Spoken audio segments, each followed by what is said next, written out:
Hello everyone, my self महिमा sent from department of chemistry. आज का जो हमारा टॉपिक है वो है जेबलोंस्की डायग्राम। आज हम किसके बारे में पढ़ेंगे? आज हम पढ़ेंगे जेबलोंस्की डायग्राम के बारे में।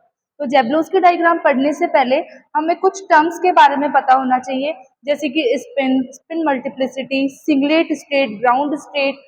तो ये सब हम इसके बारे में हम पढ़ेंगे इस स्लाइड में। तो इसमें क्या है, देखिए हमें जनरली पता होता है कि मॉलिक्यूल जो है वो स्पिन, मॉलिक्यूल में जो इलेक्ट्रॉन्स होते हैं वो इलेक्ट्रॉन्स स्पिन पेयर्ड होते हैं, क्योंकि मॉलिक्यूल बनता ही जब है जब इलेक्ट्रॉन्स की क्या होती है, पेयरिंग होती है। तो माना कि जो मॉलिक्यूल है उसमें इलेक्ट्रॉन क्या है, इलेक्ट्रॉन स्पिन पेयर्ड इलेक्ट्रॉन है। स्पिन पेयर का मतलब है कि दोनों इलेक्ट्रॉन्स की क्या हो रखी है, पेयरिंग हो रखी है।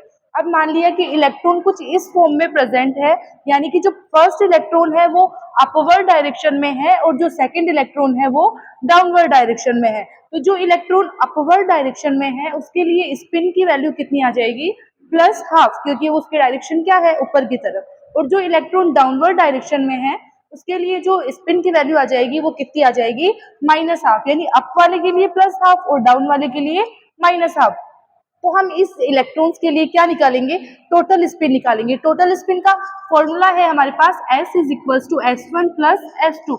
ये S1 आया है अपवर्ड स्पिन वाले के लिए और S2 आया है डाउनवर्ड स्पिन वाले के लिए। तो जब ये इलेक्ट्रॉन अप डायरेक्शन में है तो उसके लिए S1 की वैल्यू कितनी हो जाती है, +½ और जब ये इलेक्ट्रॉन डाउनवर्ड डायरेक्शन में है तो उसके लिए कितनी हो जाती है, -½ और अगर हम टोटल स्पिन को कैलकुलेट करते हैं तो पेयर्ड इलेक्ट्रॉन्स की टोटल स्पिन क्या निकल के आती है, 0। तो ये वैल्यू तो हमारे पास किसकी आई, इलेक्ट्रॉन्स जो पेयर्ड थे उनकी स्पिन की वैल्यू आई। अब हम क्या निकालेंगे, उसकी स्पिन मल्टीप्लिसिटी, जिसको मैंने डिनोट किया है MS से। MS का क्या मीन्स है यहाँ पे MS का मीन्स है स्पिन मल्टीप्लिसिटी। ठीक है, स्पिन मल्टीप्लिसिटी भी निकालने का हमारे पास फॉर्मूला होता है जो क्या है, 2s + 1। इस S का मीन्स वो है स्पिन से जो हमने ऊपर कैलकुलेट करी है। तो हमने कितनी कैलकुलेट करी स्पिन, हमने देखा कि स्पिन की जो वैल्यू आई है वो 0 आई है। जब हमने ये 0 वैल्यू यहाँ पे पुट करी तो हमारे पास टोटल स्पिन मल्टीप्लिसिटी कितनी निकल के आई, हमारे पास टोटल स्पिन मल्टीप्लिसिटी निकल के आई 1। अब इस 1 का क्या मीन है, इस 1 का मतलब ये है कि जो इलेक्ट्रॉन है वो सिंगलेट स्टेट में प्रेजेंट है। 1 का क्या मतलब निकलता है, 1 का मतलब निकलता है कि जो इलेक्ट्रॉन है वो सिंगलेट स्टेट में प्रेजेंट है, यानी ये 1 है, इसका मतलब इलेक्ट्रॉन कहाँ प्रेजेंट है, सिंगलेट स्टेट में। फिर हम चलते हैं, जब हमने बात करी कि इलेक्ट्रॉन्स क्या है, एक दूसरे के एंटी पैरेलल है। इलेक्ट्रॉन्स क्या है, एक दूसरे के एंटी पैरेलल है और इलेक्ट्रॉन्स क्या है, पेयर्ड इलेक्ट्रॉन्स है। लेकिन जब हम बात करते हैं इलेक्ट्रॉन्स क्या हो, एक दूसरे के पैरेलल हो, जब इलेक्ट्रॉन्स क्या हो, एक दूसरे के पैरेलल हो, यानी ये वाली जो इलेक्ट्रॉन की स्पिन है वो भी क्या है, अपवर्ड डायरेक्शन में। जो सेकंड वाला इलेक्ट्रॉन है उसकी भी स्पिन क्या है, अपवर्ड डायरेक्शन में। अगर हम इनकी स्पिन +½ सेकंड वाले की स्पिन +½ तो टोटल स्पिन की वैल्यू कितनी आती है, S = S1 + S2। क्या निकल के आया, +½ तो टोटल स्पिन आ गया हमारे पास 1। जब हम ये 1 वैल्यू स्पिन मल्टीप्लिसिटी को कैलकुलेट करने के लिए स्पिन मल्टीप्लिसिटी के फॉर्मूले में पुट करेंगे तो 2s + 1 के अकॉर्डिंग हमारे पास अगर S की वैल्यू 1 है तो स्पिन मल्टीप्लिसिटी हमारे पास क्या निकल के आती है, 3। अब जैसे कि इस 1 का मीन्स था कि इलेक्ट्रॉन सिंगलेट स्टेट में प्रेजेंट है, इस 3 का क्या मीन्स है, इलेक्ट्रॉन ट्रिपलेट स्टेट में प्रेजेंट है। इलेक्ट्रॉन कहाँ प्रेजेंट है, ट्रिपलेट स्टेट में प्रेजेंट है। ठीक है, तो सिंगलेट और ट्रिपलेट स्टेट का ये मतलब निकलता है कि इलेक्ट्रॉन्स क्या है, इलेक्ट्रॉन पेयर्ड है। एक्चुअल में ये जो कंडीशन है ये क्या है, अनस्टेबल है। इलेक्ट्रॉन क्या है, अनस्टेबल है। जब इलेक्ट्रॉन अनपेयर्ड हो जाएंगे, इलेक्ट्रॉन्स अनपेयर्ड है यहाँ पे, तो यानी कि जब इलेक्ट्रॉन अनपेयर्ड है और पैरेलल है, जब इलेक्ट्रॉन्स अनपेयर्ड है और पैरेलल है तो उसका मीन्स ये निकलता है कि इलेक्ट्रॉन्स ट्रिपलेट स्टेट में प्रेजेंट है। इलेक्ट्रॉन कौन से स्टेट में प्रेजेंट है, ट्रिपलेट स्टेट में प्रेजेंट है। तो ये जनरली हमारे व्यूज थे किसके बारे में, स्पिन के बारे में, स्पिन मल्टीप्लिसिटी के बारे में, सिंगलेट स्टेट के बारे में और ट्रिपलेट स्टेट के बारे में। ठीक है, ये जनरल डायग्राम से अगर हम समझे तो ये देखो, ये जो इलेक्ट्रॉन है वो ग्राउंड स्टेट में प्रेजेंट है, पेयर्ड इलेक्ट्रॉन है। हम इनको एनर्जी देते हैं रेडिएशन की फॉर्म में, तो इलेक्ट्रॉन कहाँ हो जाता है, एक्साइटेड हो जाते हैं अपर एक्साइटेड स्टेट में, या तो वो सिंगलेट में जाएगा ये ट्रिपलेट में जाएगा। ये बात हम कहाँ करेंगे, जेबलोंस्की डायग्राम में। ये है जेबलोंस्की डायग्राम जिसमें हमने कुछ टर्म्स यूज करी हैं, जैसे कि हमने यूज करा ISC, हमने यूज की IC, S0, S1, S2, S3, T1, T2, T3। ठीक है। आईसी का मतलब है inter system crossing, internal conversion, singlet state, ground state. ठीक है, तो सबसे पहले हम देखते हैं जेबलोंस्की डायग्राम के बारे में। देखिए, जब कोई मॉलिक्यूल जिसमें दो इलेक्ट्रॉन्स है, दोनों इलेक्ट्रॉन्स कैसे हैं, दोनों इलेक्ट्रॉन पेयर्ड हैं और एक दूसरे की क्या है, एंटी पैरेलल है। यानी मॉलिक्यूल की जो इलेक्ट्रॉन्स है वो कहाँ पे प्रेजेंट है, ग्राउंड स्टेट पे प्रेजेंट है। अब हमें क्या करना है, देखो अगर इन इलेक्ट्रॉन्स को रेडिएशन की फॉर्म में या फिर रेडिएशन की फॉर्म में हम इनको एनर्जी देते हैं, तो सिंपल सी बात है, जो मॉलिक्यूल है जिसके जो इलेक्ट्रॉन्स है वो एनर्जी को गेन करके हायर एक्साइटेड स्टेट में जाएंगे। एनर्जी को गेन करके कहाँ जाएंगे, हायर एक्साइटेड स्टेट में। अब हमें बात क्या करनी है, अब हमें बात ये करनी है कि अगर मान लिया इस इलेक्ट्रॉन ने एनर्जी को गेन किया, तो ये कहाँ जाएगा, हायर एक्साइटेड स्टेट में जाएगा। अगर ये इलेक्ट्रॉन एनर्जी गेन करके सेम स्पिन के साथ, यानी अगर ये डाउनवर्ड स्पिन में है तो डाउनवर्ड स्पिन के साथ ही हायर एक्साइटेड स्टेट में जाता है, तो हमें ये पता चलता है कि वो इलेक्ट्रॉन सिंगलेट एक्साइटेड स्टेट में प्रेजेंट है। क्योंकि अभी हमने क्या पढ़ा कि इलेक्ट्रॉन की जो स्पिन है अगर एंटी पैरेलल होती है तो उसकी स्पिन मल्टीप्लिसिटी की वैल्यू आती है 1, और स्पिन मल्टीप्लिसिटी के वैल्यू 1 आने का मीन्स होता ये है कि जो इलेक्ट्रॉन्स है वो कहाँ पे प्रेजेंट है, सिंगलेट स्टेट में प्रेजेंट है। 1 वैल्यू आने का क्या मीन्स है, इलेक्ट्रॉन सिंगलेट स्टेट में प्रेजेंट है।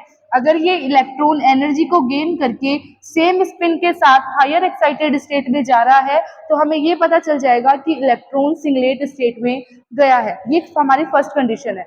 इसके अलावा हमारी सेकंड कंडीशन क्या होगी, माना कि इस इलेक्ट्रॉन ने एनर्जी को गेन किया, लेकिन किसी कंडीशन से ऊपर जाते जाते इसकी स्पिन क्या हो गई, चेंज हो गई। यानी जो स्पिन इसकी एंटी पैरेलल थी, अब वो क्या हो गई, ये सेकंड वाला इलेक्ट्रॉन है ऊपर गया हायर एक्साइटेड स्टेट में और अपनी स्पिन को चेंज कर लिया। अब क्या हो गई, ये स्पिन एक दूसरे के पैरेलल हो गई। और अगर ऊपर जाके इलेक्ट्रॉन स्पिन चेंज करता है तो हमें ये पता चलता है कि इलेक्ट्रॉन है वो ट्रिपलेट स्टेट में एक्साइटेड हुआ है।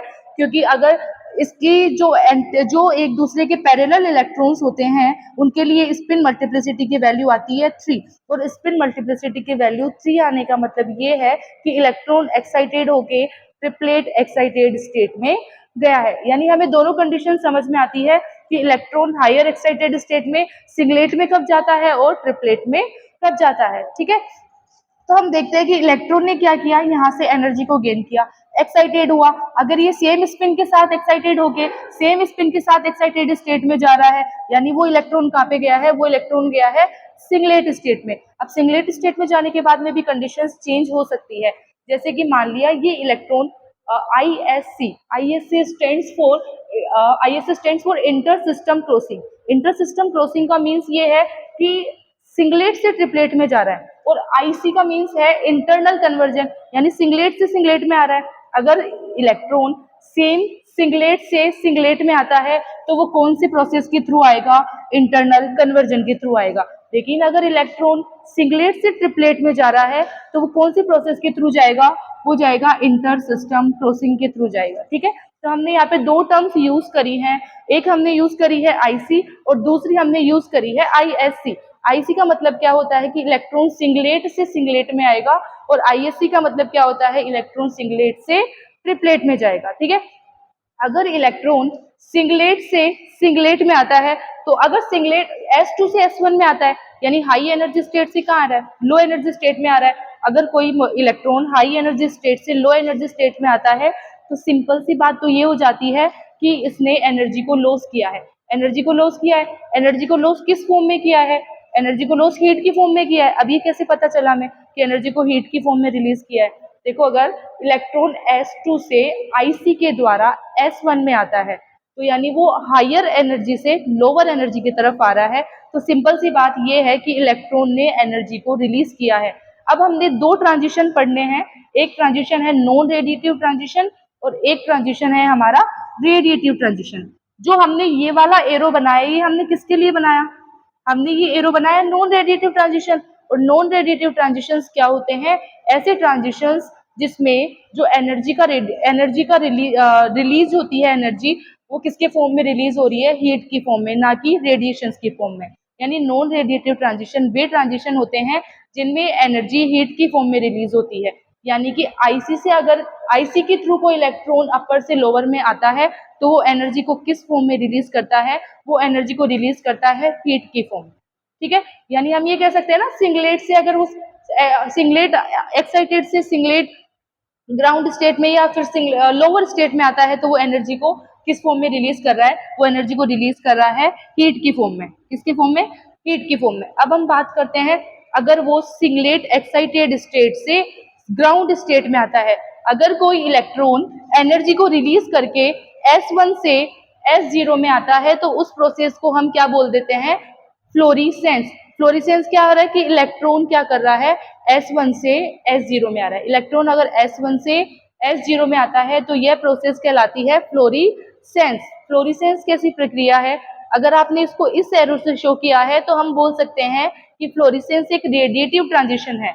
रेडिएटिव ट्रांजिशन का मीन्स ये है, जो आपको नाम से भी पता चल जाएगा, रेडिएटिव ट्रांजिशन यानी रेडिएशन की फॉर्म में हीट रिलीज एनर्जी रिलीज कर रहा है। यानी फ्लोरीसेंस में क्या है कि अगर हमने ये एरो लगाया है तो जो इलेक्ट्रॉन अगर हायर स्टेट से ग्राउंड स्टेट में आ रहा है तो उसने एनर्जी को रेडिएशन के फॉर्म में इमिट किया है।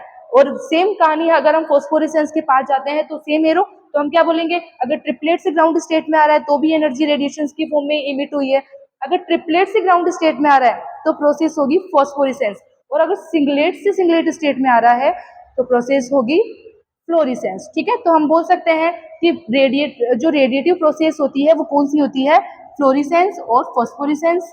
ठीक है, क्योंकि इसमें रेडिएशंस की फॉर्म में एनर्जी को का इमिशन हुआ है। ठीक है, अगर हम टोटल जैबलोन्स की डायग्राम को एक बार समझाएं तो क्या बोलेंगे कि यहाँ पे मॉलिक्यूल प्रेजेंट है जिसके पास 2 इलेक्ट्रॉन्स हैं, इसने एनर्जी को गेन किया, हायर एक्साइटेड स्टेट में चला गया। अब हायर एक्साइटेड स्टेट में भी 2 तरीके से जा सकता है, with same spin, with different spin. अगर सेम स्पिन जो इसकी ग्राउंड स्टेट में थी सेम उसी के साथ हायर स्पिन में हायर एक्साइटेड स्टेट में गया है तो स्पिन मल्टीप्लिसिटी कितनी आई हमारे पास? 1। स्पिन मल्टीप्लिसिटी 1 आ गई। लेकिन अगर ऊपर जाके इसने स्पिन चेंज कर ली तो स्पिन क्या हो गई, एक दूसरे के पैरेलल हो गई, और स्पिन एक दूसरे के पैरेलल हो जाती है तो स्पिन मल्टीप्लिसिटी कितनी आती है? 3। और स्पिन मल्टीप्लिसिटी 3 आने का मतलब क्या है कि ये इलेक्ट्रॉन ऊपर जाके अपनी स्पिन चेंज करता है और ट्रिपलेट स्टेट में जाता है। अब आपको ये भी जानना जरूरी है कि हमने जो S1, S2, S3 की एनर्जी ज्यादा है, T1, T2, T3 की एनर्जी इनसे तो कम है बाकी से, यानी S1 के रेस्पेक्ट में देखते हैं तो T1 की एनर्जी कम है, S2 के रेस्पेक्ट में देखते हैं तो T2 की एनर्जी कम है, और अगर S3 के रेस्पेक्ट में देखते हैं तो T3 की कम है, क्योंकि हमने एनर्जी प्रोफाइल डायग्राम बनाया ना, ऊपर की तरफ जाने से एनर्जी बढ़ रही है। तो हम ये कैसे समझाएंगे कि इसकी एनर्जी क्यों कम है? इसका एक रीजन है जो हमने पिछली स्लाइड में पढ़ा था। हमने क्या पढ़ा था? हमने ये पढ़ा था कि स्पिन मल्टीप्लिसिटी क्या होती है। हमने पढ़ा था कि 1 का मतलब सिंगलेट, 3 का मतलब ट्रिपलेट। हमारे पास ms की वैल्यू अगर 1 आती है, ms मीन्स स्पिन मल्टीप्लिसिटी अगर हमारे पास 1 आती है तो इलेक्ट्रॉन कहाँ प्रेजेंट होता है? सिंगलेट स्टेट में। लेकिन अगर हमारे पास स्पिन मल्टीप्लिसिटी 3 आती है तो इलेक्ट्रॉन कहाँ प्रेजेंट होता है? ट्रिपलेट स्टेट में। अब ये है क्या? ये 3 और जो 1 हम शो कर रहे हैं ये है स्पिन मल्टीप्लिसिटी। क्या है ये? Spin multiplicity. स्पिन मल्टीप्लिसिटी का मीन्स कि है ना, अगर इलेक्ट्रॉन की जिस भी इलेक्ट्रॉन की स्पिन मल्टीप्लिसिटी जितनी ज़्यादा होगी वो उतना ही ज़्यादा स्टेबल होगा, उसकी एनर्जी उतनी ही ज़्यादा कम होगी। यानी हम स्टेबिलिटी को किससे देख रहे हैं? हम स्टेबिलिटी को देख रहे हैं स्पिन मल्टीप्लिसिटी से। यानी जिस भी इलेक्ट्रॉन की या जिस भी सिस्टम की स्पिन मल्टीप्लिसिटी जितनी ज़्यादा होगी उसकी स्टेबिलिटी क्या होगी? उतनी ज़्यादा होगी, और स्टेबिलिटी ज़्यादा होगी तो उसकी एनर्जी क्या होगी? उतनी ही कम होगी। अब आप मुझे एक चीज़ बताओगे कि इसमें से ट्रिपलेट स्टेट की एनर्जी ज़्यादा है या सिंगलेट की? किसकी ज़्यादा है? सिंगलेट की। एनर्जी ज़्यादा है तो स्टेबिलिटी कम है, तो स्टेबिलिटी कम किसकी वजह से है? क्योंकि इसकी स्पिन मल्टीप्लिसिटी कम है। किससे? ट्रिपलेट से। ट्रिपलेट स्टेट की स्पिन मल्टीप्लिसिटी है 3 और सिंगलेट की स्पिन मल्टीप्लिसिटी है 1। तो जिसकी स्पिन मल्टीप्लिसिटी ज़्यादा होगी उसकी स्टेबिलिटी क्या होगी? उतनी ही कम। उसकी स्टेबिलिटी क्या होगी? उतनी ही ज़्यादा होगी, उसकी एनर्जी क्या होगी? उतनी ही कम। तो ये टोटल मिला के जैबलोन्स की डायग्राम हमने आज पढ़ा है, जिसमें आपने देख लिया कि इलेक्ट्रॉन्स की स्पिन क्या होती है, स्पिन मल्टीप्लिसिटी क्या होती है, एक्साइटेड स्टेट में कब जाता है, ग्राउंड स्टेट में कब आता है, और जो फ्लोरीसेंस की प्रक्रिया कब होती है और फॉस्फोरेसेंस की प्रक्रिया कब होती है। Thank you.